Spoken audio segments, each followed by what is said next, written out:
Parle un peu. Oui, il était un petit homme qui n'avait jamais navigué, Et parle très fort. qui avait une drôle de maison. Un avion à réaction a rattrapé le bout du nez, a rattrapé Ça tient pas. le bout du nez. C'est bon. Il lui a raccommodé. J'étais parti.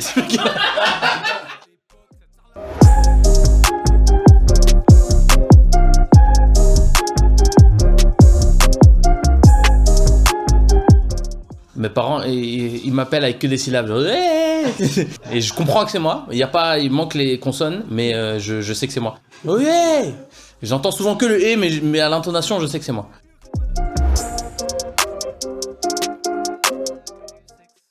C'est une excellente question.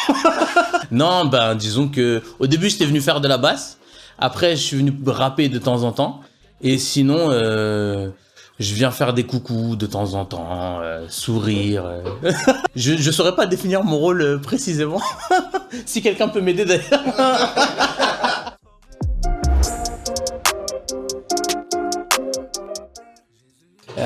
C'est pas original, mais je vais dire la procrastination. Tout le monde va dire ça, sauf que moi maintenant ça me met vraiment dans des bourbiers parce que j'ai un enfant en bas âge. Et l'enfant en bas âge, il te laisse pas faire une grasse mat. Quand il se réveille, et t'es obligé de t'occuper de lui quoi qu'il arrive. Donc tous les trucs que t'as remis au lendemain matin, t'es foutu en fait. C'est cool, c'est épuisant, mais c'est cool. Avant d'être papa, je me disais, mais pourquoi je fais ça en fait? Parce que quand je liste toutes les raisons, c'est que des trucs qui vont coûter de l'argent, coûter de l'énergie, coûter de la fatigue, c'est épuisant. Tu comprends pas sur le papier ce que tu gagnes, mais une fois que l'enfant est là et qu'il te regarde, il te fait un câlin, là, tu comprends que, ah bon, si, ça vaut la peine quand même en fait. C'est des trucs que tu peux pas trop expliquer. Et même quand tu demandes à des gens qui sont parents, bah alors, ça fait quoi? Ils disent, ah, je peux pas t'expliquer. Bah en fait, ouais, ils peuvent pas t'expliquer. En fait, quand t'as un premier enfant, tu prends 1,2 milliard photos d'eux. J'ai même des vidéos qui durent 7 secondes, littéralement. Tu prends même des vidéos d'un enfant qui met un biscuit dans sa bouche, t'as genre, waouh, c'est basique. Mais toi, t'es content. Après, stockage iPhone saturé, tout ça, t'es malheureux. Mais oui, ma dernière photo, c'est ma fille qui attrape une chaussette et qui la met sur sa tête. Voilà. En dessous. Oh là là. Normalement, un être humain qui met une chaussette sur sa tête, c'est pas ça la réaction qu'on a.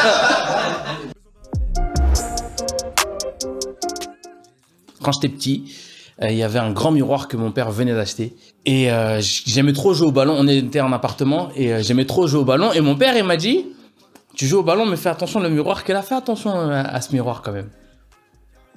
Voilà, vous connaissez. Vous pouvez deviner la suite. Voilà, je rejouais un match dans ma tête et je mettais une grosse frappe. Du coup, mon père, il est rentré du travail et j'ai attendu longtemps devant la porte avant qu'il ouvre. Et dès qu'il est arrivé, je lui ai dit tout de suite, papa, bah oui, bah, j'ai cassé le miroir. Voilà.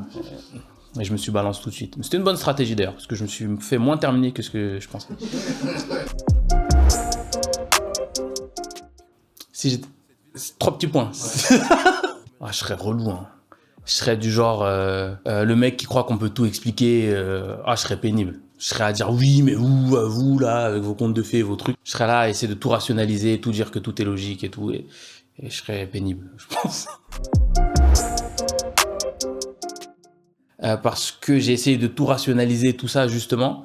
Et je me suis rendu compte qu'au bout d'un moment, il y a une limite au truc. En gros, quand j'étais petit, je me suis dit dans ma tête, il n'y a que 2 solutions. Soit les chrétiens ont raison, Dieu existe, Dieu s'est révélé dans la Bible, il nous aime et il s'est manifesté à nous en Jésus-Christ. Soit c'est les athées qui ont raison. C'est ce que je me disais quand j'étais petit. Et donc, il n'y a pas de Dieu, il n'y a pas de surnaturel, rien. On est juste des produits chimiques qui existent et qui disparaissent au bout d'un moment.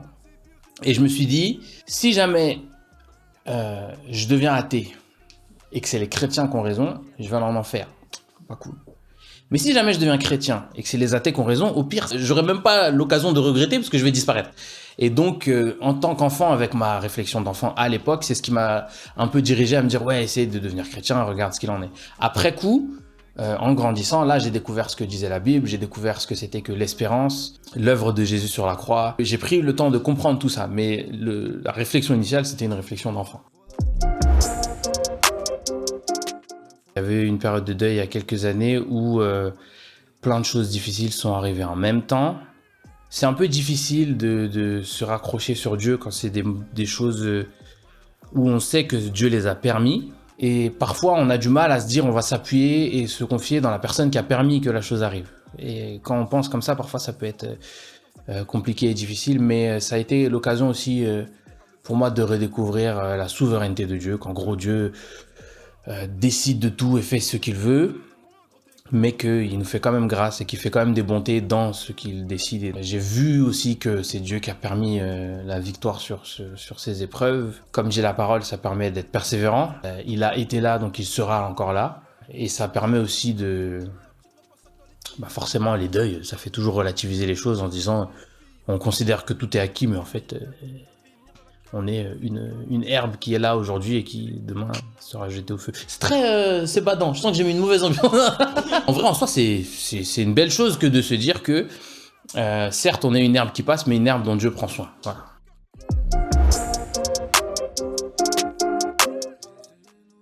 Quand je me suis baptisé, je pensais vraiment que c'était que un truc de cœur et de ressenti, la relation avec Dieu, et que si ça battait fort dans le cœur, c'était dans ces moments-là que j'étais proche de Dieu et tout, et que c'était ça qui était important et que je devais rechercher. Et depuis mon baptême, j'ai quand même compris que la parole de Dieu a dit de méditer, et qu'en gros, c'est pas qu'une histoire de cœur, et qu'il faut aussi se plonger dans la parole, lire la Bible, essayer de comprendre.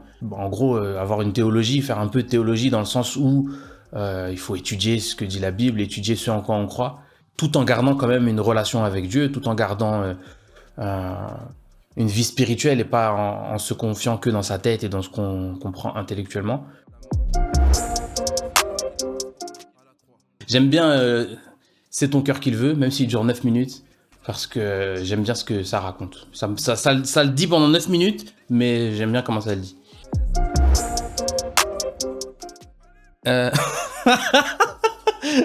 Boris, pardon, mais c'est à ça que j'ai pensé tout de suite. L'histoire des clés perdues dans le coffre, là, tu vois? On était où? On était en Belgique. Apparemment, c'est pas exactement l'histoire. Bon, en gros, on était un peu coincé dans le lieu où on était, parce qu'on pouvait plus repartir, la voiture était bloquée. Et on était tous inquiets, tous ensemble. Et on a prié ensemble pour ça. Et c'est une des premières fois où on était vraiment très inquiets, parce qu'il y avait on savait pas trop quelle était la solution. Et du coup, quand la solution est arrivée, j'ai trouvé ça vraiment cool. Donc ouais, c'était un bon souvenir. Un truc qui fait comme ça, genre ce monde t'étouffe, c'est liens insère, toi t'es mignon, t'es sincère, t'as juste envie de bien faire, donc moi je te dis tiens, ferme des mauvaises idées sincères dans ta tête, dans ton esprit, sans soutien du Saint-Père, tenir ferme est un défi. Si tu te confies en lui, le roi des rois est dans ton camp, t'es pressé de voir les résultats, mais ça se fera en son temps. T'es peut-être pas content, tu te sens loin et ignorant, mais tu comprendras son plan seulement en le rencontrant.